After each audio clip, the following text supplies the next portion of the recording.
the start of divorce season for the worst wedding ever. Coming up right now on this edition of Depraved and Debaucherous.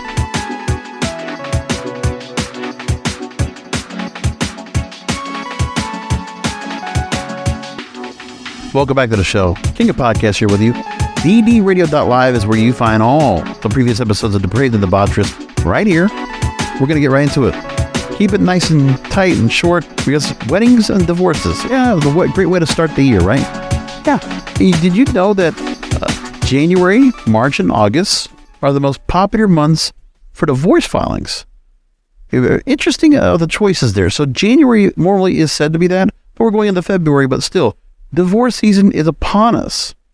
And so some people, they might have gone through and say, well, after the holidays, we need to still keep up appearances, but then we're going to have irreconcilable differences by the time we're all said and done. So let's get those divorce papers up and going, right? Finalize them up. Unless you go to the Dominican Republic and just get it done a quickie, something like that. But anyway, taking a story from law.com, they say the influx of calls and filings leads family law attorneys to coin January divorce season. Now we're at the end of divorce season because now we're in February, but still the story came out. I needed to go ahead and bring this up. It was a very interesting story. So there are clients that come in to attorneys to get divorced off their resolution lists. And one Georgia family law attorney considers January the start of the annual divorce season. So it just starts up. About how much divorces usually cost. There's commonalities and common characteristics among certain divorces. Many factors affect the duration of divorce proceedings, the amount of conflict between parties, the issues, and whether counsel protracts or expedites divorce. When I was talking about cuffing season, every year, if I was doing the When I'm Not Podcasting series since 2019, or Depraved and Debaucherous last year, when I talked about in September and October, cuffing season, remember, there's something to be said about the holidays that are just so polarizing. When you get into it and you say, okay, we need to go ahead and get to this here. But when you know that you're with someone that you realize is going to get into this part and they're going to want a divorce, to the point they're going to have the time of year that most divorces happen, it's not because it's not so much of a convenience or how much the cost-cutting measure. It's because it just needs to happen. Start out the year, clean house. And it's just, it's sad to see that, but it really has become something where they say it's a very popular thing.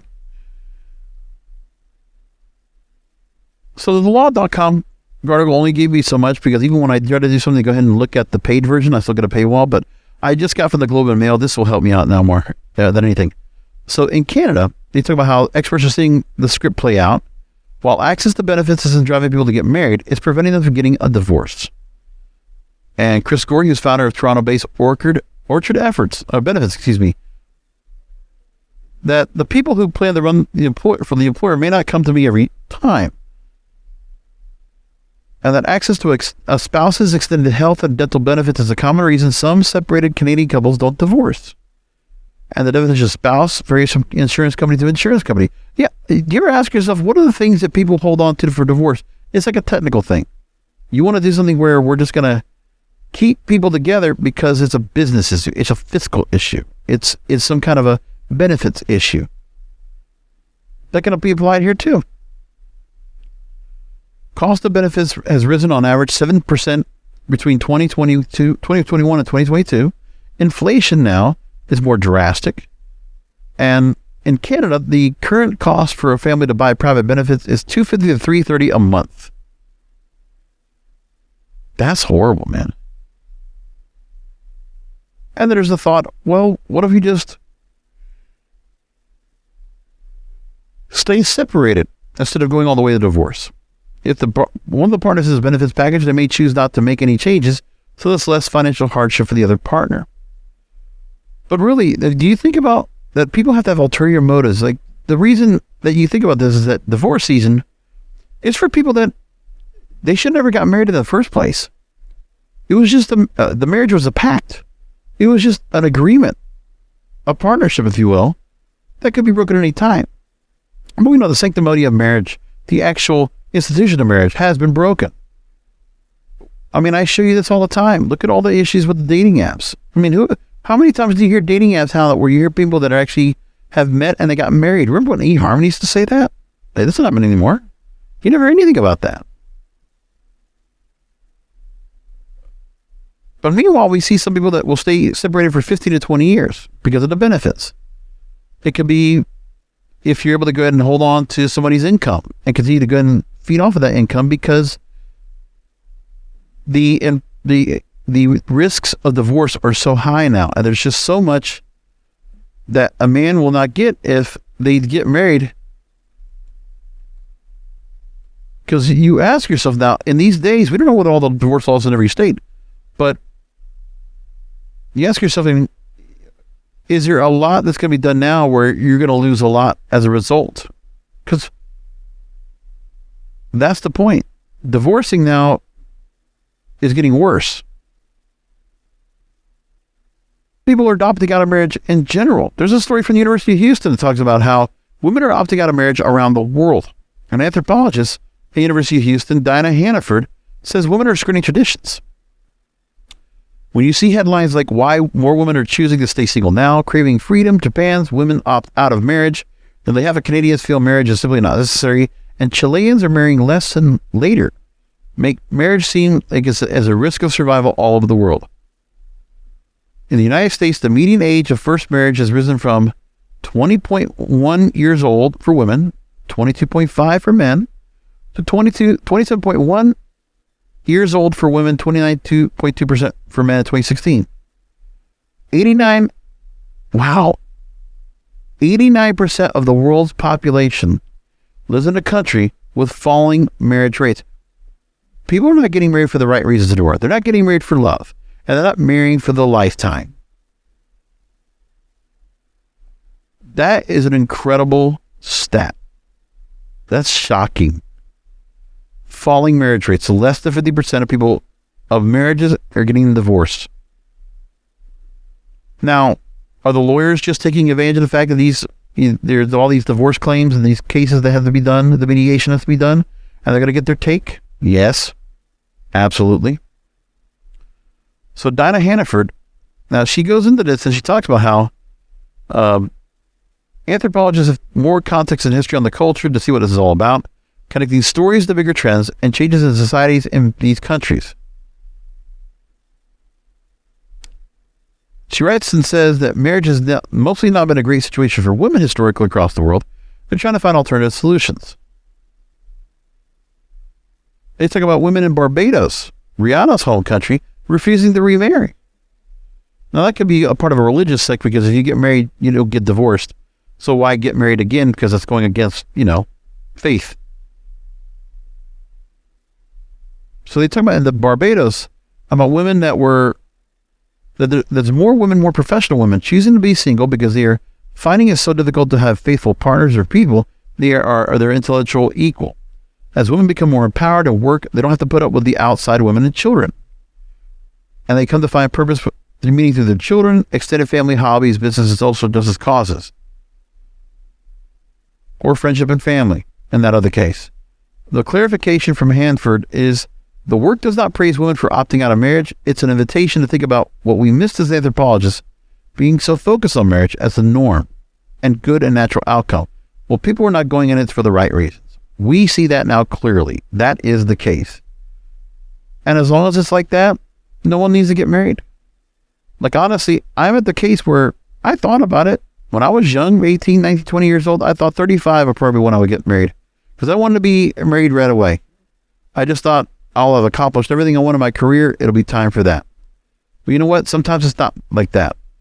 And maybe that thought process isn't a good idea to think of anyway, because everybody thinks about the career, and now no one thinks about life with kids and children and a beautiful wife or a dashing husband. It's now passé. We're now at that. And if marriage is used for anything, it's just some kind of way to okay, well, let's just see if it works, without considering the risk of getting yourself at the gamble, at just the highest gamble possible. You do it and you think, oh, we're never going to get divorced. Okay. When the marriages for people getting their green cards are much more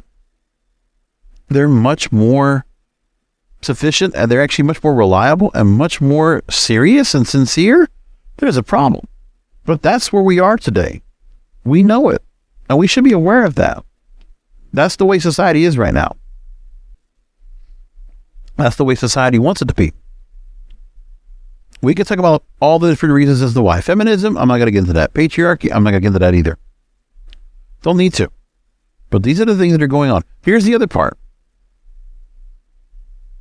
When you look at where women are now and you see the obliteration, the gross amount of expenditures now, and the level of even doing events for women, whether it's the quinceañera or the Sweet 16 for, most other traditional, women that are not Spanish, you look at what's going on here and you say to yourself, they're expensive now. The whole experience is just, is it even worth it?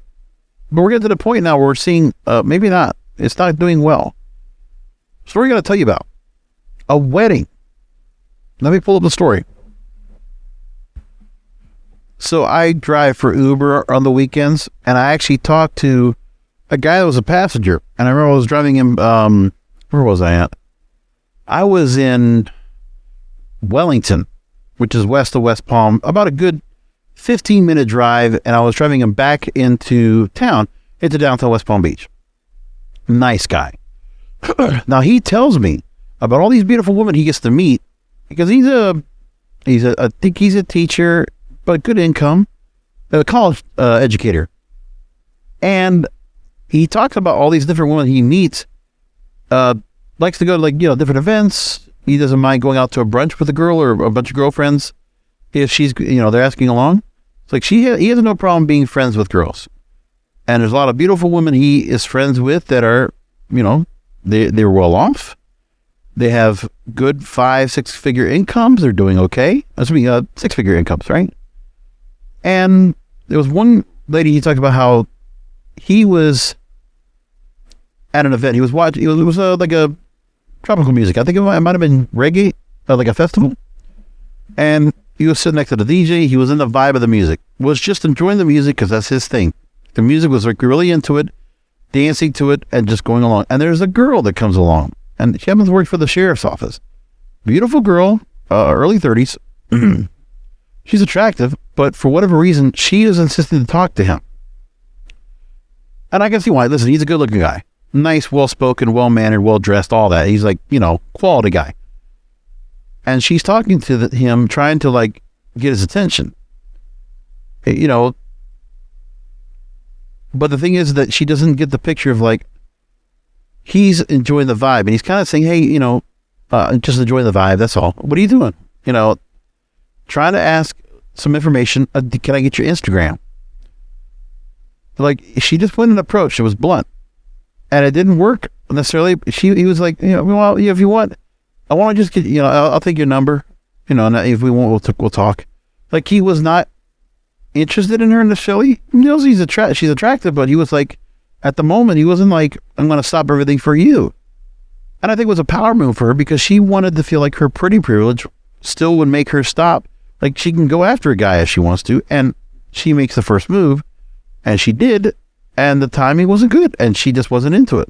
Funny, you were watching, there was a girl on TikTok, the attractive girl, that she'll try to talk to a guy at a grocery store or restaurant, either a grocery store or at the gym, and she tries to she'll prop a phone up and try to do a hidden camera thing where she's talking to a guy trying to get his number, and she keeps getting turned down. A lot of rejections. I don't know if she's doing it on purpose or not, but still, that's the thing that happened. It was and this girl just took it, and she was frustrated because why isn't he talking to me? What is it I don't have? She's all dressed up. She got her hair, nails done, clothes all set up. She's well decked out, and he's not paying attention. The guy that she wants, that is 6-figure income, good shape. The guy is in good shape, good looking guy, nothing. And I mean, we were just chatting, and I'll tell him all this kind of stuff. We were just kind of talking about this, kind of the inspiration for this conversation tonight. And it's he knows plenty of women, late 20s, early 30s, attractive, beautiful women, not married, no children, independent career women, and there are so many eligible women physically, but mentally checked out, or they're just not available. Their mindset is different. And like I said, it could be mental issues. It could be things where there was traumatization, going back to bad relationships, toxic relationships, or whatever could happen to the girl or women at whatever time beforehand. Like whatever led her down the path to say, I'm not interested in this. I'm going to just go in my career. Yeah, there are some women that are going to have their choice, but to feel like, okay, 29, 30 years old, and you don't feel like getting married, you don't feel the itch like, okay, biological clock, I want to have children. That's going away too. You do realize that it's a crisis. Traditional, it doesn't matter now. I'm going to ask myself, am I going to go through that? And like, I still feel like, hey, I'm definitely not going to get married, but am I going to just be alone? Is that what the case is? It could be. Could I still be doing this podcast years later, and I'm alone in my own place, and I'm like saying, oh, never got married? Couldn't even find a woman I could just have that wants to, like, just to cohabitate with. I couldn't even find that. Like, that could very well be a lot of realities for quite a few men out there. Those listening to the audience and women, I love you, but I would think that, that's where your beauty's supposed to come in. And where some people don't understand that, some women don't understand that your youth and your beauty, not only do they give you the wisdom to further yourself in whatever career path you have, but that youth and beauty also attract a mate that you create a bond with, a soulmate. And that's the person you also have children with. And you have your children so that, when you grow up, they're going to be empty. You're going to be empty nesters and around your 50s, but you're going to be able to say, okay, look at what I've done the first half of my life. I was a mother. I was a wife, devoted, loving, wonderful relationship, grew a family. Second part of my life, we're going to do something else. What's going on? People don't want to do that now? Well, I'll tell you why. You see stories like this. Like I said, worst wedding ever. I was going to tell you about this, but I'm going to go this now. Now, this is, obviously the more ridiculous kind of thing. It's like something out of an Inside Edition. Like, this is like something out of what can I say? A tabloid, right? National Enquirer type story, but it's true. A bride shares a Facebook post canceling a wedding and dumping her fiancé because the guests were required to pay an entrance fee. Wow, this is bad. So an ex-bride to be requested all her guests pay a large sum of money before their wedding so that they could take care of all expenses to have her dream wedding. Some guests refused, were unable to afford it. The woman went ballistic and canceled the whole thing. She wrote a lengthy Facebook post and it did not help. I'm going to read this thing right here. This is crazy. Oh no, they took it down. The link to it. Oh, this sucks. Oh, this sucks. I wanted to read this too. Well, let me get the highlights here. She alerts, oh no, here it is. Alerts her friends and family that she would be canceling her upcoming wedding. Comes with great sadness of announcing the cancellation of the wedding. Here's what she says. Okay. Her groom and the fiance and I have broken up due to some recent and irreparable problems. Decided to end a relationship, not go forward with any future proceedings. After hours of tears, mental exhaustion, and even dissociation, I have come to the decision, one after posting this status, I am going to delete my Facebook. Social media has caused me only paranoia and toxicity. I will be spending the next 2 months backpacking in South America, exploring my soul and ridding myself of toxic energy brought on by my friends and family, the ones who I thought I could trust the most. I'll be out of the country for all October, November. Don't contact me. How did this all come crashing down? Well, I invited you all on Facebook. Players, bystanders, and side characters of the people in my life, take a seat and listen. You're all involved somehow. Everyone's wrapped in this mess. Even if you weren't invited to my wedding, I don't care. You might hear of the drama, and I'd rather hear from me. So she goes on and says that her and her ex-fiancé were high school sweethearts. Proposed to her when she was 18. After their son was born, she's already had a child. Single mom. Couple began saving for the wedding, got the $1,500. She says, since our love was like a fairy tale, we wanted an extravagant blowout wedding. one where our son could be included. And she and her fiance were torn between two venues before a psychic pushed them to choose a more expensive one, $60,000 for the wedding. It would include flights to Aruba, where the wedding would be taking place. And then they asked for a little help from the family and friends to make it happen. She and her fiance requested each guest gift them $1,500 in cash each to pay off their wedding. $1,500 each. I specifically asked for cash gifts. How could we have our wedding that we dreamed of without proper funding? We'd sacrifice so much and only ask each guest for around $1,500. And the woman claimed that her former maid of honor offered the gift, the couple $5,000, and her ex-fiance's family offered $3,000. Who's giving these people money? Now, this is a very rare case, but this is delusion. This is fantasy land. If you can't contribute, you weren't invited to our exclusive wedding, it's a once-in-a-lifetime party. Wow. Then they reduced the fee to $1,000 per guest, launched a GoFundMe page, and then exhausted all options. The woman's fiance suggested they get married in Vegas in chapel, save money, and there you go. She wrote, "Am I supposed to like the idea of getting married in the heart of shady gamblers, alcoholics, and the get-rich-fast fallacy?" And she suffered a panic attack at the thought of marrying in Vegas. Just a woman. And then she talks about the maid of honor. She knows my fucking dream was a blowout wedding. I just wanted to be a Kardashian for the day and live my life like a normal person. I called her a filthy fucking poor excuse of a friend and hung up. Wow. That is bad. How hard would it have been to fucking donate, friends? Do I matter to you? She concluded her post by letting her snake friends know that she was cutting them off, would be living her life alone. Damn. This is pitiful. Wow. Okay. Yeah, you can't do this kind of thing. Marriage like this, it's these kind of stories that scare you. It should scare you. It scares me. Divorce season. Guests paying for a wedding. No. No. Horrible. But hey, that's what happens. There is the delusion and the disassociation, as she said, that you might have from a bridezilla like that. You can go ahead and file for divorce season. Find your local lawyer to go and do that. Or just do what I would tell you. Don't get yourself caught up in this. If you're going to love someone, you're going to marry them. There's a couple of true things you obviously need to know. Because like what I'm going to do for myself, if the chance ever came about, and God blessed me, finding me a woman in my life, which I would have loved, and I would have loved to have found a long time ago.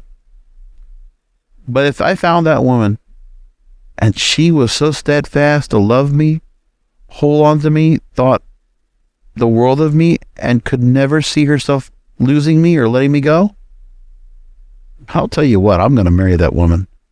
I want to marry that woman. I want to hold on to her. If a woman feels that way about me, I want her in my life. It's what I've always wanted. What every guy wants, I think. But in the meantime, if I can't find that, I'll keep waiting. And maybe I'll just go ahead and recommend all of you to do what I would say. Don't worry about divorce. Don't worry about marriage. Just keep going out there, meeting people. Maybe you hook up. Maybe you get a little depraved and debaucherous.